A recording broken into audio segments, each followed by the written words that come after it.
the brazen murder of a Kitui man in his hospital bed. The lead has now established that police officers who gunned down the man had tried to kill him earlier but only managed to inflict a wound on the side of his head. It has also now emerged that Fredrick Ngandi Malia was a petty offender in Kitui town until his killing in the hands of police officers who stormed his hospital bed and shot him dead. There are now claims that the Directorate of Criminal Investigations is dragging its feet in questioning one of their senior officers implicated in the murder of the trader. Dennis on Sorigo pieces together the gruesome killing, and here is the lead coming up. It is where we leave you tonight on Weekend Prime on behalf of everyone who made the show possible. Thank you so much for watching. Enjoy the rest of your viewing. Of course, the lead coming up right now with Dennis on Sorigo. Good night.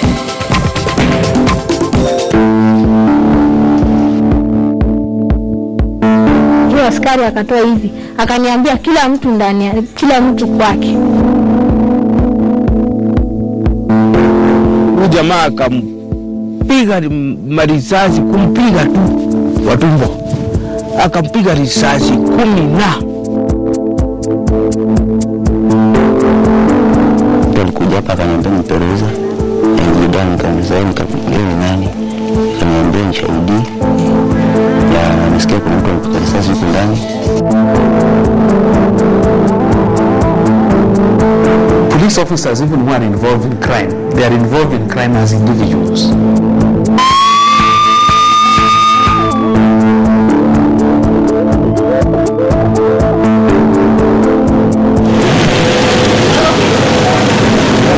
Six days ago, it sounded like a script from a TV crime series. 2 armed men storm a county hospital, walk straight to the male ward and shoot dead a patient. Nothing is stolen from the man. The men leave but not before warning a woman sitting next to the patient. Their faces are not masked. They casually walk out and into the dead of the night. 6 days later, the horror of the bedside shooting has been retold. The exact reason why the shooting took place has started to unravel. Indeed, men mandated by law to protect lives carried out the killing, and tonight the lead exposes the latest set of rogue elements that are becoming increasingly common in the National Police Service. If there is someone who saw the last moments of the 27-year-old Fredrick Ngandi Malia, the son of a single mother, it was his caretaker, Pauline Zambuki, overseeing a residential property a walking distance from Kitui town. Mwenye alikuwa hapa alikuwa anaitwa Ngandi Malia na alikuwa anafanya kazi ya kuuza viatu town kama mali hivi. 15 houses, one room and facing each other. Majengo Estate lacks the most basic of a normal housing unit, water and electricity.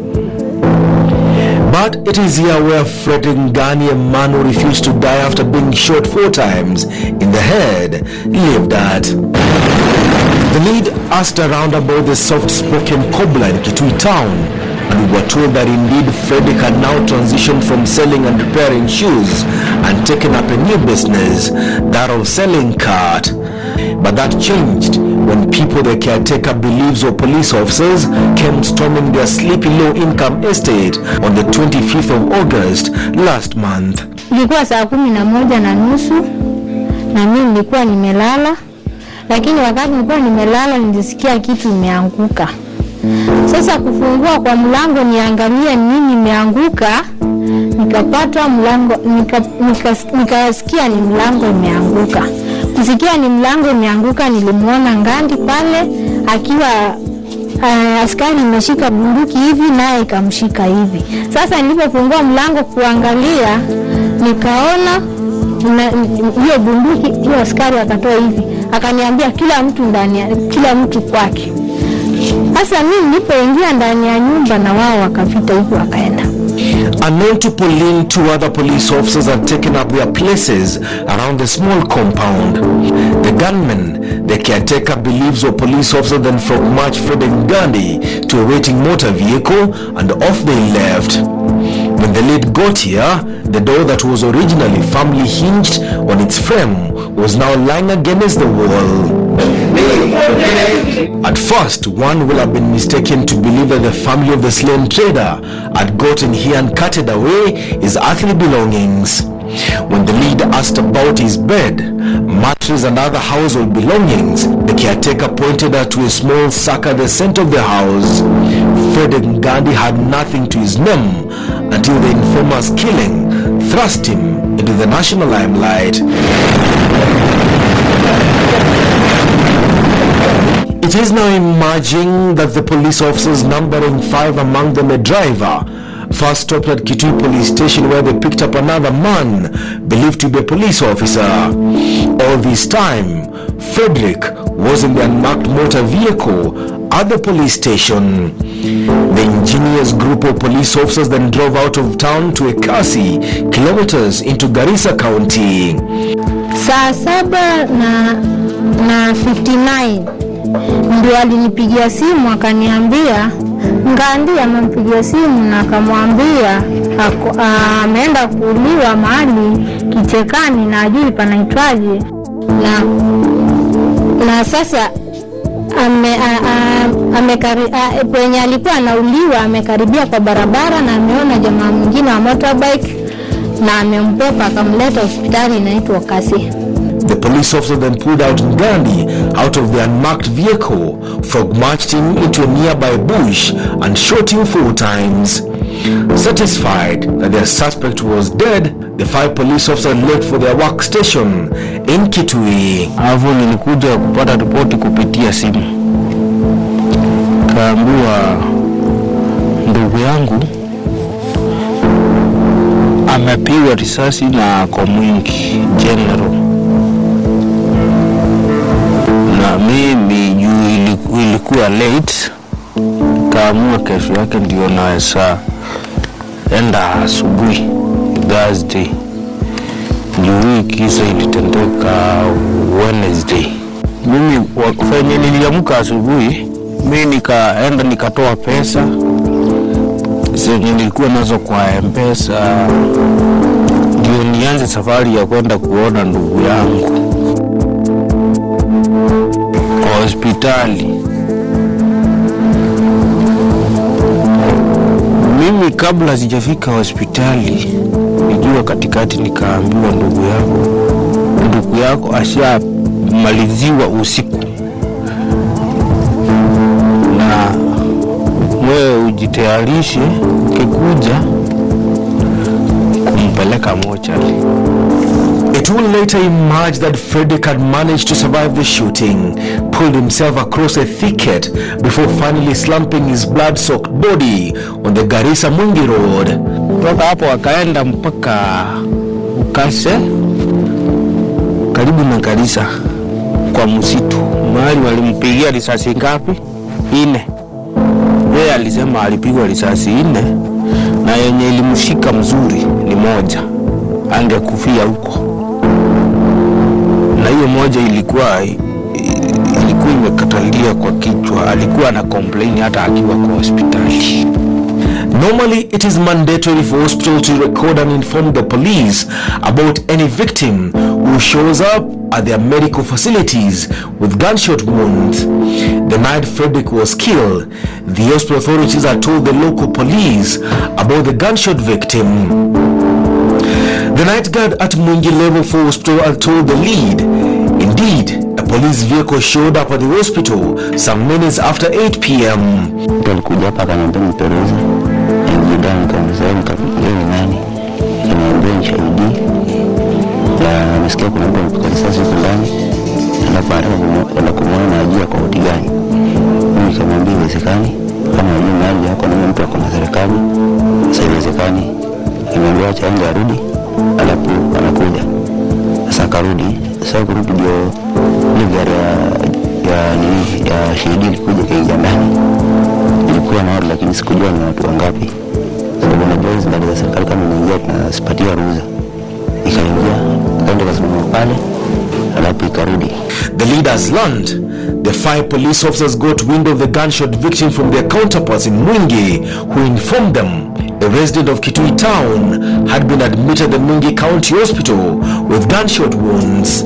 Kama saa 5 hivi ilikuja wasichana wawili wakasema wataka kwenda kuona jamaa ni dada yake. Sasa nikauliza walijuaje kama ako hapa. Kwanza nikauliza ametoka wapi, akaniambia Nairobi.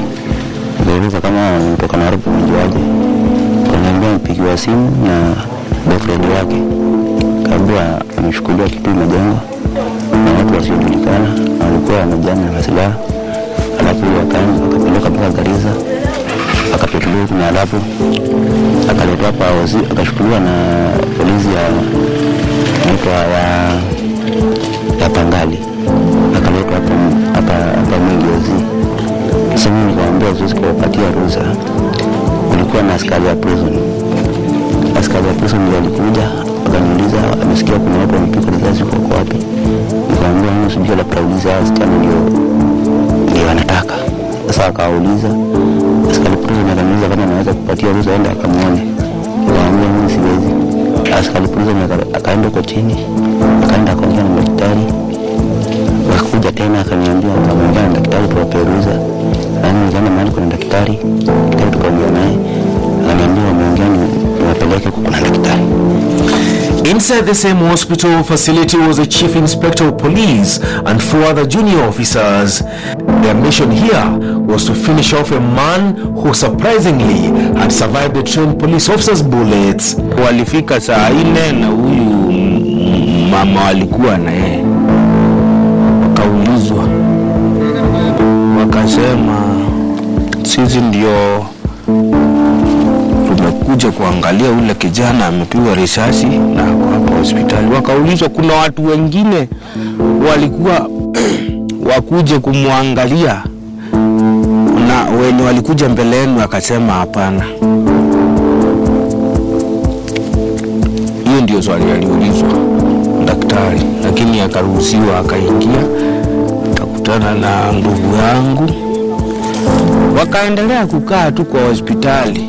Ndio kijana alikuwa amelazwa na alikuwa anaendelea na matibabu kutoka kwa daktari.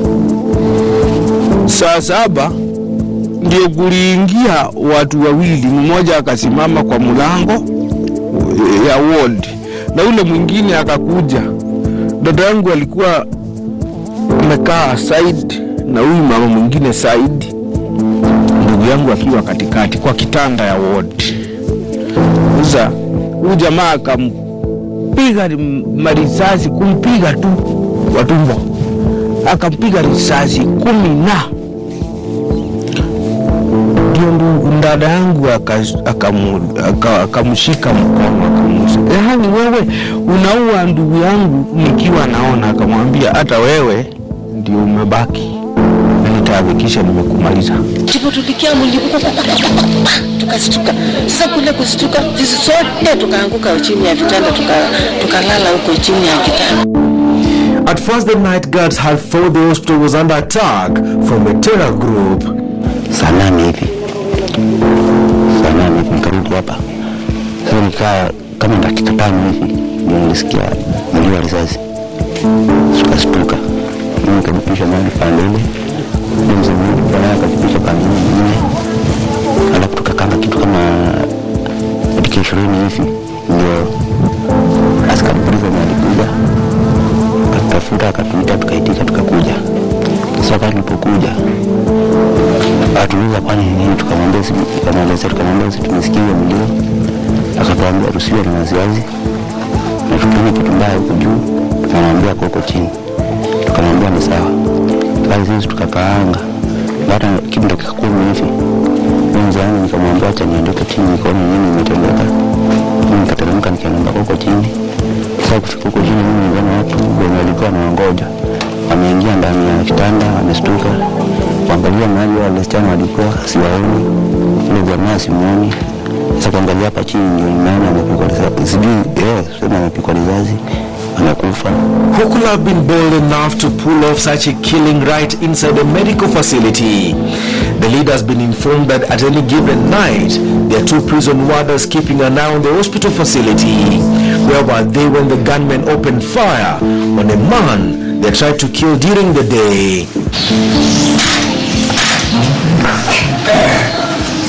Despite an interest by the media and a curious and concerned public, the gunmen did not stop there. They hunted down the sister of the slain trader to Kathiani town, 70 kilometers away from Mungi Hospital. Juzi usiku na jana usiku, kuna watu walikuwa wanakuja usiku. Mimi nikitoka nje kuangalia, walikuwa wanatafuta ile kwa hii nyumba yenye ndugu yangu alikuwa analala, na ndio bado dada yangu alikuwa analala. Ndio ndugu yangu hakuwa na bibi, na dada yangu akikuja alikuwa analala kwa hiyo nyumba. Sasa hao watu mimi naona ni kama walikuwa wanajua mahali alikuwa analala. The lead has stumbled upon a trail of activities that places at least 5 police officers at the center of the trader's killing. The National Police Service has arrested 2 police officers, among them the Deputy Criminal Investigations Officer based at Kitui Police Station. But the lead has established that the web of those linked to Fredrick Malia's murder is bigger. Sijawahi sikia akinielezea. Police insiders had claimed that Fredrick was a notorious thief in Kitui town and had linked him to a series of minor and major robberies in and around Kitui town. Indeed, the local criminal investigations department even provided the lead with a criminal case number that they said had linked Fredrick to a series of robberies in the town. When we checked with the cause, the criminal case number Ngandi Malia and Nicholas Malia charged with the housebreaking sometime in 2009. The 2 had broken into a family home of their own. The local police had claimed that Fredrick had in fact been jailed for some time in 2010 but later got released from prison. The local prison doesn't seem to have a record of Fredrick Ngandi Malia but that of Ngandi Malia. Could it be Fredrick Ngandi Malia is the same as Ngandi Malia? If Fredrick was not a notorious gangster as police had claimed, what exactly was the motive of killing the trader? Information made available to the lead now suggests that police had showed up at Fredrick Malia's house, the remanded prisoner at Kitui prison earlier. The man, identified as Mrefu, was picked up by the 5 police officers and was the man who led them to the house of the slain trader. Did the remanded suspect who survived the shooting incident after a robbery with the local administration police officers lead them into the house of the wrong person? Juu venye walienda kubisha kwa nyumba, yeye akawauliza nyinyi ni akina nani, wakamwambia sisi ni askari. Yeye akawaambia wampatie ID, akakosa kuwapea ID kwa mlango chini venye lazima uitishe juu ya ujui ni akina nani wanakutafuta. Sasa wao walinyamaza na wakavunja mlango, wakaingia wakamweka pingu na wakamweka kwa gari. Would it have been that the 5 police officers actually arrested the wrong person, interrogated him, and later shot him dead? What threat did a badly injured man with a bullet lodged in his head pose to the 5 police officers for them to show up at the local hospital to bump him off? Kitui County has been witnessing cases of armed robberies, with the latest being the killing of a trader in the hometown of Fredrick Malia last month. George Musumali, a former trainer of several departments of the National Police Service, says extrajudicial killings has become an accepted way of dealing with crime in the country. Indeed, police officers who kill suspects are fitted, given monetary rewards, and at times get preferential treatment. In police circles, suspects are not killed but promoted to another life. It is a coded, chilling language that the police department has exploited over the years. Now it has become sort of a culture for the police to kill people without following due process. If you do proper analysis of the kind of officers that we deploy to the Special Crime Prevention Unit and the flying squad, you'll find that these are not officers that have been trained in any investigation skills. What they do, once you've been identified as a suspect, they pick you and kill you. We have officers that have been promoted from constable up to senior superintendent of police. By what they used to do is any kill and your promotion. To earn a promotion, you just need to kill a person.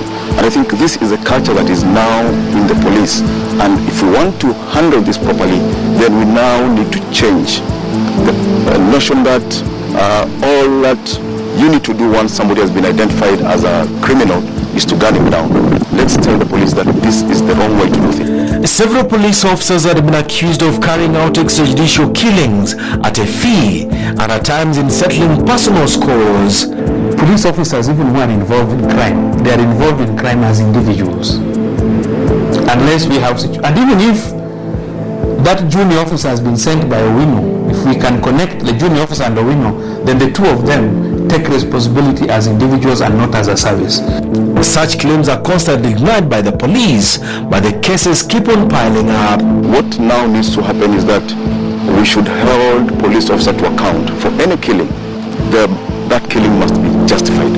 And if it's not justified, then let's follow due process, let's have this policeman arrested and taken to court. But the killing at Mwingi County Hospital mirrors the killing of a lawyer, his client, and a taxi driver 2 months ago in the neighboring Machakos County. The three died in the hands of police officers who had arrested them, booked them in the cells before apparently strangling them. We are celebrating killer police officers, and I don't see the uproar from the public. And if there was any uproar in the public, I believe these things would change. But as it is right now, Kenyans are celebrating these extrajudicial killings by the police. So long as you are not affected, you still feel that the police are doing the right thing. And I think that is what we need to change. Let Kenyans know that there's due process to be followed, whether you're a suspect, whether you're a suspected terrorist, you're a suspected criminal, kajaka. That is why we have the courts, that is why we have the law. The moment you say a person has been killed by state, you have already destroyed completely the track of this evidence, of this case. Why? Because the person will ask himself one question. Even the witness who would have helped us, even who saw maybe a motorbike man or who saw a vehicle, would say, if this man has been killed by the state, who am I to go and give information? I'll also die, like Amende. So you find even cases where we would have gotten information, it dies. But the leaders learnt of murmurs that the Directorate of Criminal Investigations Department, DCI, is dragging its feet and questioning a senior officer who has been linked to the execution of the trader.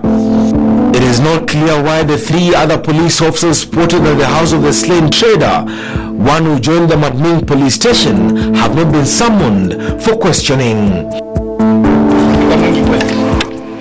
For now, the brother of the slain trader is preparing the last burial rites for his younger brother, whose life was cut short by trigger-happy law enforcement agents. The sister, threatened by the very police officers who killed the Kitui trader, is unlikely to attend the brother's funeral. Fredrick Ngandi Malia survived to tell the story of his killers, but died before recuperating from the injuries inflicted by the men who now appear to be licensed to kill. The man died in what is supposed to be one of the safest places for those seeking treatment from harm, a hospital bed.